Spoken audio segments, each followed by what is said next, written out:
catholique.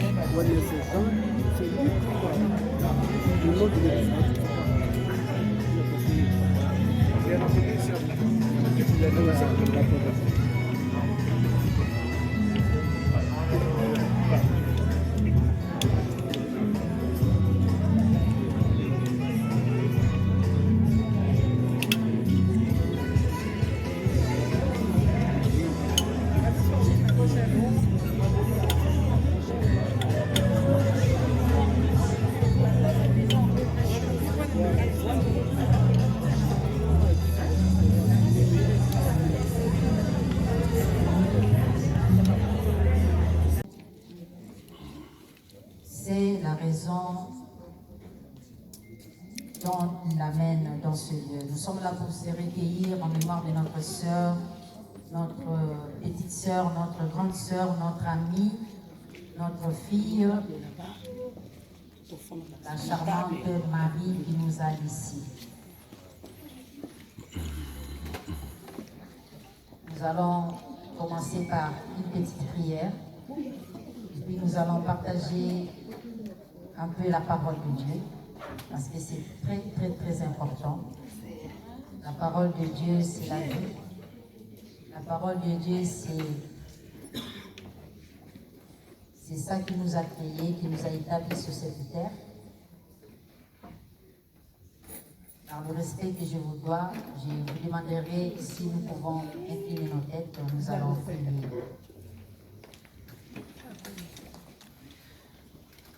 Tendre Père, nous te rendons grâce, nous te disons encore une fois merci.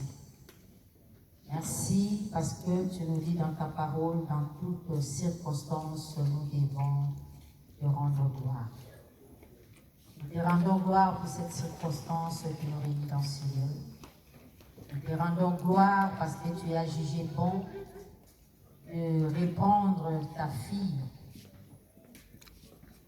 C'est toi qui nous les as donnés, c'est toi qui l'as établi sur cette terre, c'est toi qui as établi les jours de sa vie sur cette terre et tu as jugé bon de les arrêter.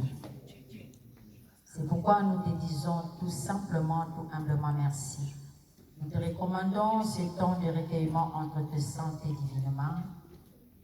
Cher Saint-Esprit, toi qui ne sépares de personne, sois avec nous, guide-nous, conduis-nous, afin que chaque personne qui vient dans ces lieux, que ça soit un lieu de paix, un lieu de recueillement. Tu dis dans ta parole, il est bon pour un homme d'aller dans une maison de deuil et dans une maison de fête. Parce que dans une maison de deuil, c'est là où nous réfléchissons, c'est là où nous prenons conscience de notre vie.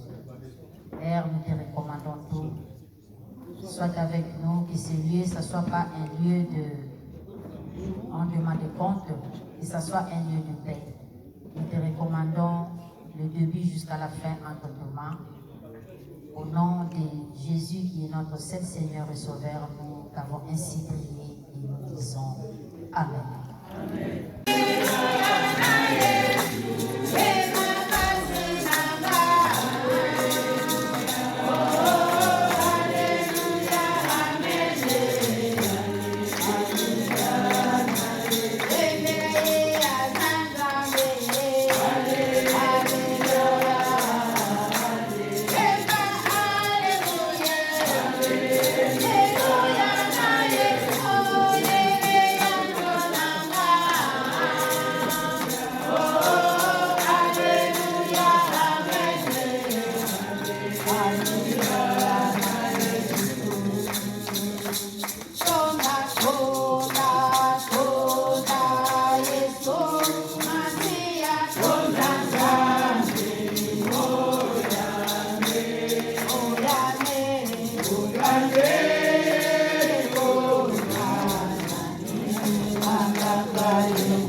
allons écouter la parole de Dieu dans les livres de Job. Job, chapitre 2, à partir du verset 11, la parole de Dieu nous dit ceci. 3 amis de Job, Eliphaz de Théman, Bildad de Suad et Tophar de Naama apprirent tous le malheur qui lui était arrivé.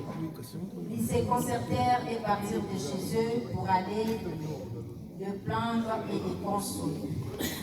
Ayant de loin porté le regard sur lui, ils ne le reconnurent pas, et ils élevèrent la voix et pleurèrent.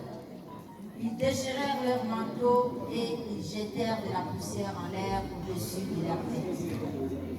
Et ils s'étaient assis à terre auprès de lui 7 jours et 7 nuits sans lui dire une parole, car ils voyaient combien sa douleur était si grande. Amen. Ici, la parole nous raconte l'histoire de Job pour ceux-là qui sont des lecteurs bibliques ou qui sont des pratiquants connaissent l'histoire de Job. Job, c'était un homme qui craignait Dieu, mais il a été frappé par la maladie, par la mort. Il a perdu ses enfants, il a tout perdu, il a perdu ses biens et il était frappé dans la maladie. Et la parole de Dieu nous dit, là où nous venons de lire, que pendant sa douleur, pendant sa tristesse, il y avait 3 de ses amis qui étaient venus lui rendre visite pour le consoler par rapport à cette malheur qu'il avait frappé. Et c'est pareil comme nous qui sommes là en séjour. Nous sommes venus consoler. Ce n'est pas consoler la famille qui n'est pas là, mais nous consoler entre nous. Parce que nous avions connu notre sœur Marie. Chacun de nous avait une relation envers Marie. Chacun de nous avait une intimité avec Marie. Donc si nous sommes là, nous devons nous consoler les uns les autres. Donc nous sommes là pour dire mes condoléances à l'un, mes condoléances à l'autre, parce que nous sommes partis de cette famille qui avait connu Marie pendant son vivant. Amen. Amen. Et quand nous sommes là, par cette malheur qui nous a frappé, ça nous a frappé cette nouvelle de la mort de Marie, ça a touché chacun de nous. Chacun de nous, quand il a entendu cette nouvelle, il était frappé par cette douleur. Et nous sommes tristes, nous sommes là, il y a d'autres qui manquent même les mots.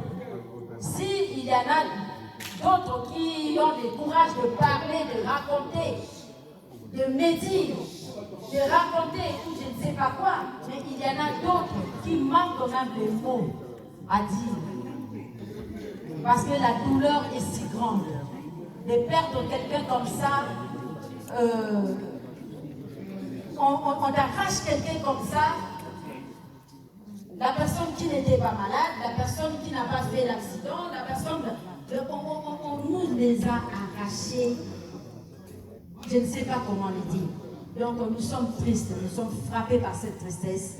Et je sais que parmi nous, il y en a ceux-là qui manquent quand même les mots.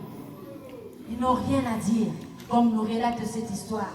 Ces amis de Job, ils n'avaient rien à dire. Ils étaient là, ils étaient assis avec la douleur dans le cœur. Ils n'avaient pas les mots à dire. Ils ne trouvaient pas les mots qui pouvaient consoler la douleur de leur ami Job.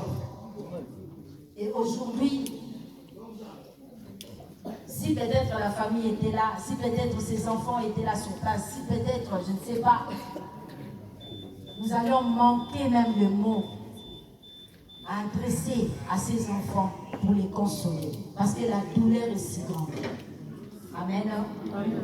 Nous sommes là pour la paix. Nous sommes là pour l'amour. Comme j'ai prêché la dernière fois, nous sommes là pour cultiver l'amour. L'amour ne s'irrite point. L'amour ne cherche pas du mal de son prochain. L'amour pardonne tout. L'amour excuse tout. L'amour supporte tout. Nous devons cultiver l'amour, car notre Dieu, il est amour. Amen. Nous devons cultiver l'amour. Comme j'avais dit précédemment, que par manque d'amour, par manque de pardon, par manque de patience, et voilà là où ça conduit notre sœur Marie. Amen. Nous devons cultiver l'amour, les uns envers les autres. Nous devons nous supporter, nous devons nous pardonner, quels que soient les problèmes. Nous sommes des hommes, nous sommes des humains. Le problème, ça ne manque pas. Le désaccord, ça ne manque pas. Mais, l'autre fois, j'avais dit, il y a un temps pour tout. Amen. Amen. Il y a un temps pour chaque chose. Dieu a fait tout en son temps. Il y a un temps pour tout. Il y a un temps pour la guerre, il y a un temps pour la paix. Il y a un temps pour se disputer, il y a un temps pour se réconcilier.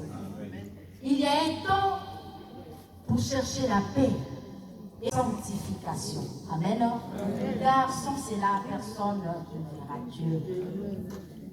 Que tu sois pasteur, que tu sois je ne sais pas qui, que tu sois prêtre, que tu sois pape, que tu sois je ne sais pas qui, si tu n'as pas l'amour, si tu ne cherches pas la sanctification, tu ne verras pas Dieu. Si tu ne cherches pas la paix, tu ne verras pas Dieu. Parce que notre Dieu, c'est un Dieu de paix. Amen. Amen. Notre Dieu, c'est un Dieu de paix. Nous devons rechercher la paix et nous devons rechercher la sanctification. La sanctification, c'est-à-dire s'abstenir de tout ce qui est mal, s'abstenir de tout ce qui est mauvais. La parole de Dieu nous dit, nous devons racheter les temps car les temps sont mauvais. Nous vivons dans les derniers temps. Que tu crois ou non, mais moi je te l'ai dit. Nous vivons dans les derniers temps. Et le diable est en train de faire aussi sa propagande du dernier jour. Comme nous voyons les élections présidentielles, il y a des candidats qui font leur propagande. Le diable aussi est en train de faire sa propagande. Parce qu'il ne veut pas périr seul. Il ne veut pas aller à l'enfer seul. Il veut emporter une multitude. Et si toi tu ne seras pas sage, et si toi tu ne seras pas éveillé, tu vas être emporté dans ces vents. Amen. Nous devons chercher la paix, nous devons chercher la sanctification, nous devons chercher à vivre dans la paix. Voici la famille. La parole de Dieu nous dit, même la nature peut vous enseigner. Nous sommes là, je ne sais pas si la famille proche de Marie est là. Je ne sais pas. Sa famille de sang, je ne sais pas s'il est là.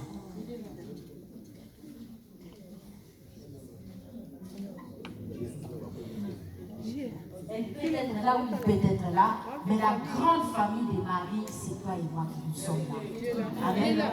La grande famille de Marie est là. C'est pourquoi nous organisons, je ne sais pas, personne ne dit à quelqu'un, mais toi, il faut faire ceci, toi, il faut faire cela. Non, nous sommes là parce que ça nous a touchés directement. Nous nous sommes levés. Parce que Marie vivait en paix avec tout le monde. Cherchons à vivre la paix. Cherchons à vivre dans la paix. Cherchons à vivre dans la paix. Abstenons-nous du mal. Abstenons-nous du mal. Évitons les mal. Évitons les mal. Bien-aimés. Peut-être aujourd'hui c'est Marie. Demain peut-être ça sera moi. Vous direz, cette fille-là, cette maman-là, qui nous a prêché, qui nous a parlé, qui nous a fait chanter. C'est elle qui est partie. Non, je ne crois pas. Mais ça peut être vrai. Parce que ça n'arrive pas aux autres. Amen. Aujourd'hui, c'est Marie. Demain, ça peut être toi.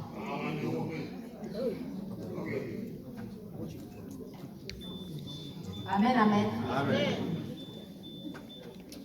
Je crois, comme nous dit la parole de Dieu, ceux qui ont des oreilles pour attendre, attendent. Ceux qui ont le cœur pour garder ça, peuvent le garder. Et ceux qui ont le courage de le pratiquer, pratiquent-le. Que le Seigneur nous bénisse. Et je ne sais pas, je n'étais pas de son milieu, Mais je n'ai jamais attendu. Ça fait 30 ans que je vis à Rennes. Je n'ai jamais entendu que Marie se dispute avec quelqu'un. Je ne sais pas. Mais moi, je parle de ce que je connais de Marie.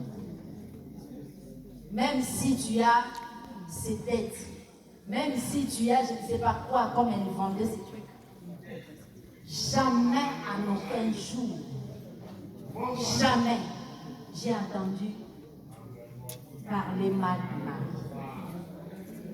Je ne sais pas, chacun a son témoignage, mais moi je dis ce que je connais de Marie. C'était une fille bien. Je vais dire un mot pour demander à chacun de nous ce qui possède quelque chose de Marie, même une petite dette, de chercher plus tard même sa fille, d'aller rendre.